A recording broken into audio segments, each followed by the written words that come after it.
Welcome to Top 5. I'm your host, Ayaz Akhtar. First up, I want to thank Donald Bell for his 3 years of Top 5. Best of luck to you, buddy, and to you, the viewers. I'll do my best not to let you down, unless I picked you up over my head, at which time you've asked me to let you down, then I'll let you down. Anyway, let's talk about Apple's newest MacBook. It's got a new style, it's super thin, it's pretty, it's really light, but it might not be the laptop to get right now. Let's take a look at the top 5 reasons why you might want to wait on buying the Apple MacBook. At number 5 is the first gen butterfly keyboard. The new MacBook's incredibly thin. Now, how did Apple do that? One of the things it did was design a brand new keyboard that uses a butterfly mechanism. The keys don't travel as far when compared to other notebooks, so it might take some time to get used to. Also, this is the first version Apple's ever come up with, and Apple's first generation stuff, not always awesome. At number 4 is the USB-C port. The reversible USB-C port is the future of connectivity. But this is the present. Apple's got a tendency to embrace the future before it's quite ready. To connect anything you already have, you're going to need an adapter from Apple or third party. And there's only one USB-C port, so get used to carrying adapters for everything.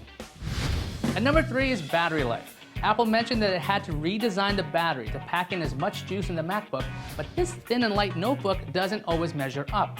The new MacBook doesn't last as long as the MacBook Air or the MacBook Pro.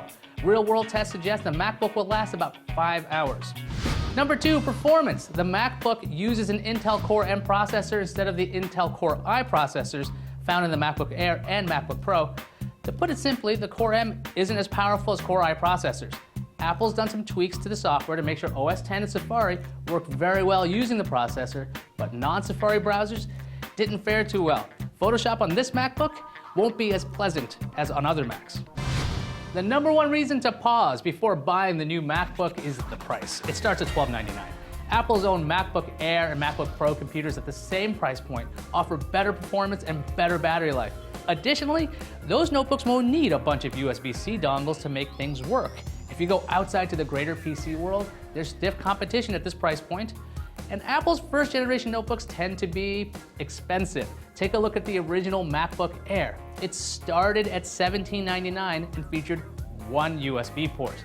Future generations were cheaper with greater connectivity. Maybe the next MacBook will follow suit.